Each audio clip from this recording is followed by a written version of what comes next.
Most Canadians spend 25 to 30 years paying off their mortgage and then they start investing for retirement, but by then it's too late. You see, they miss the opportunity for compound interest to work for them in their favor, resulting in them either working longer into retirement or retiring with a suboptimal amount of money. But there is a strategy that allows you to build your retirement wealth now using equity you've already created in your home without touching your monthly cash flow. I'm going to break it all down in this video using a snippet from my webinar that I've done previously, and we're going to go over exactly how it works, the long-term numbers, and who this is for, who it's not for. Let's go.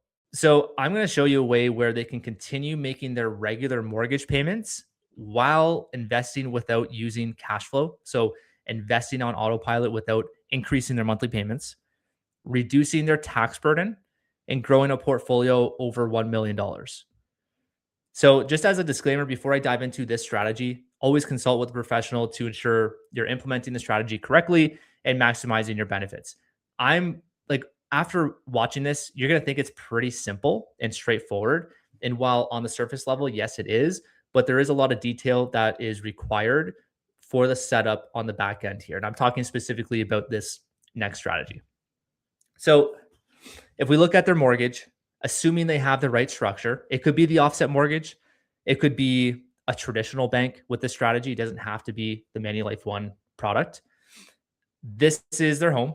They've got their regular mortgage here, the non-deductible mortgage. We're calling it a non-deductible because your primary residence, traditionally, you can't write off the interest on that mortgage in Canada. In the US, you can, but in Canada, your primary residence isn't tax deductible. On the other side, attached to that mortgage, you ideally have a home equity line of credit. A lot of people start off with a $0 balance and it increases as you pay down the mortgage, assuming you have the right structure. So their monthly payment of 3682, every payment they make, they have a portion of that that's going to be going towards the principal, so reducing the actual mortgage amount. And there's also an interest portion to that payment as well. So in this case, starting off with their 25-year AM, the principal portion at the start is 1,368. The interest portion is 2,314. So yes, it's a lot of interest, but that's why we're doing these strategies. So the principal portion, the 1,368, that's going directly to the principal and knocking that down further. So that's what we see here. Step two in this strategy, we're going to invest the principal portion through the home equity line of credit. So this 1,368 now becomes available on the line of credit that they have attached to the mortgage. And now we're going to take that amount and invest it into the market.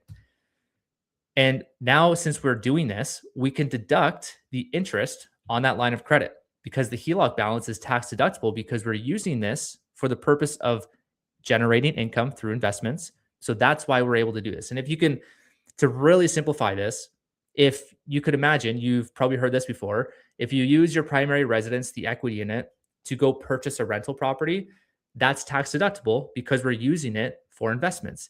It's the same thing, whether it's for a rental property or whether it's for investing in the markets, it's still tax deductible. So I hope that really simplifies it for you.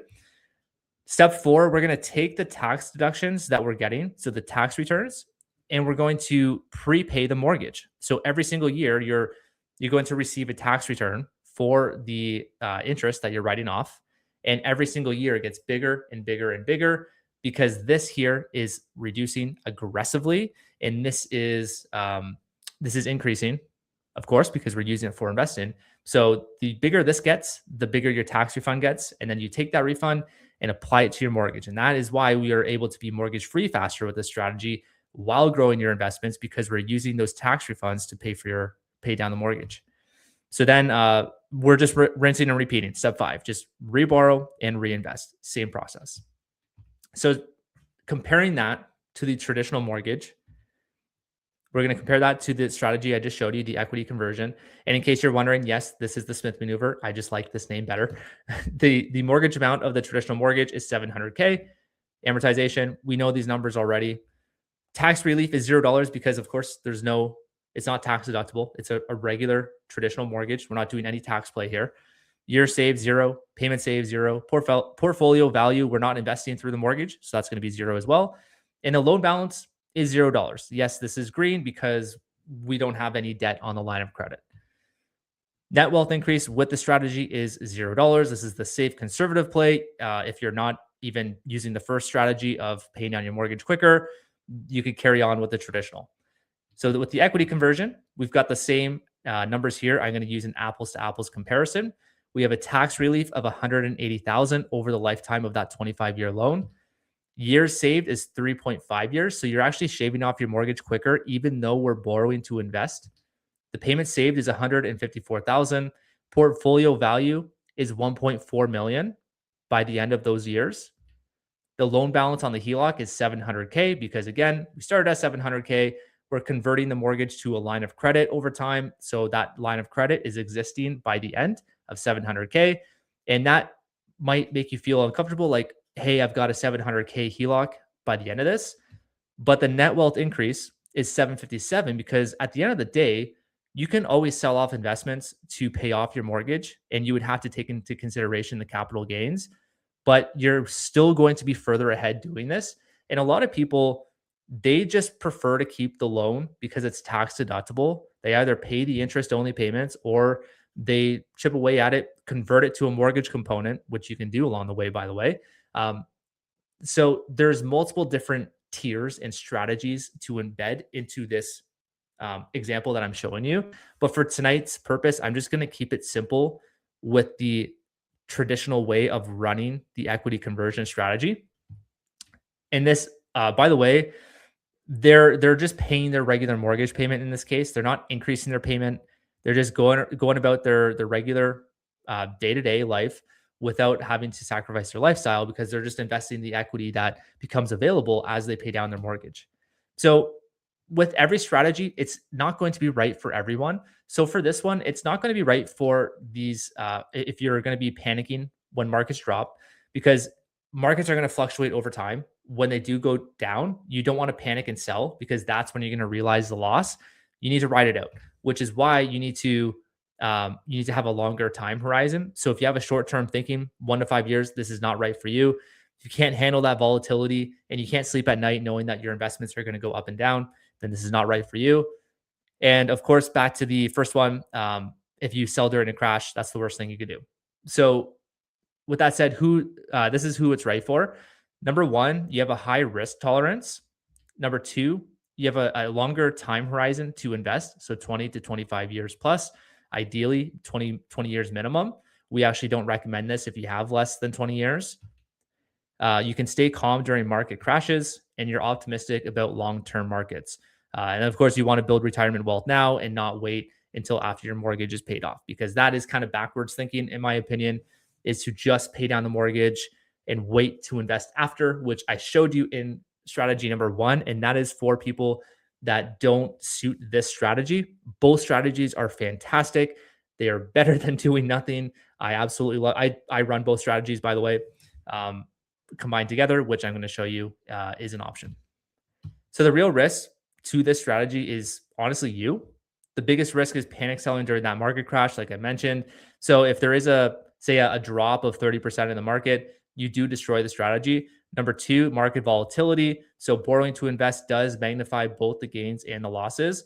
Number three, long-term commitment. You will experience those multiple market crashes over the 25 years, but overall, the stock market always goes up. You can look at graphs over the last 30, 50, 100 years. It always goes up. You just need to have that longer time horizon. So equity conversion strategy, FAQ. So this is the second strategy that I talked about. What if I need help with the investing? So I already talked about that. We have FA partners that can help. So we connect you with them and they either offer a flat fee service to set it up, or they offer one of the two or both combined together. They can invest the money for you as well. It just depends if you like to self-direct or if you want them to handle the investing as well.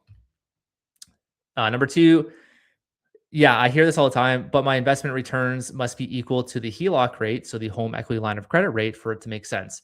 So today, as of recording or as of talking to you guys tonight, the home equity line of credit is 4.95%.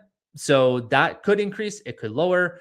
But the point is, when you're in a higher tax bracket, going back to the start of when I was talking to you guys with this presentation, is that we recommend people with an income of 100K plus for that reason, because their marginal tax rate in the Johnson's case is 43%. So, how that works is when you're deducting the interest on the line of credit, the marginal tax rate of 43%, it actually drops the net rate on that line of credit to 2.8%. So you have a lot of room there and a lot of buffer. And at the same time, at any point during the conversion process of your mortgage, you can lock them into regular mortgage components, which will reduce the rate even further and lock in that rate. So that's the biggest misconception I hear. Number three, how do I pay for the interest? So yes, you can capitalize the line of credit interest with the line of credit itself. So when we say there's no money out of pocket, the biggest question I see with this is how do you pay for the interest on the line of credit over time? And what we do is we take the line of credit, we take the monthly amount. So let's just say we're investing the 1500 that month. We take that out to a separate clearing account, which is just a checking account dedicated for this. And from there, when we do that, we actually take out a bit more to service the interest on the following month. So then when that interest payment is due, it automatically takes from that account. So in other words, the line of credit is servicing the interest only payments, which is why you're not out of pocket every month. Now, if you choose to want to pay the interest out of pocket, you can do that. But the most common way is to capitalize the interest. Is this legal? Yes, it is. You can actually head to the CRA website. This strategy has been done for over 40 years, since the 80s. You can search income tax folio S3 F6 C1. This is the interest deductibility rule, where it states if you're using your home equity line of credit to invest with the purpose of generating income, then you are able to deduct the interest. It's the same rule that real estate investors use when they use the equity to purchase rental properties. It's the same rule, um, because of course you're investing in real estate to generate income through the rental income. And with this, you have to pick the right investments.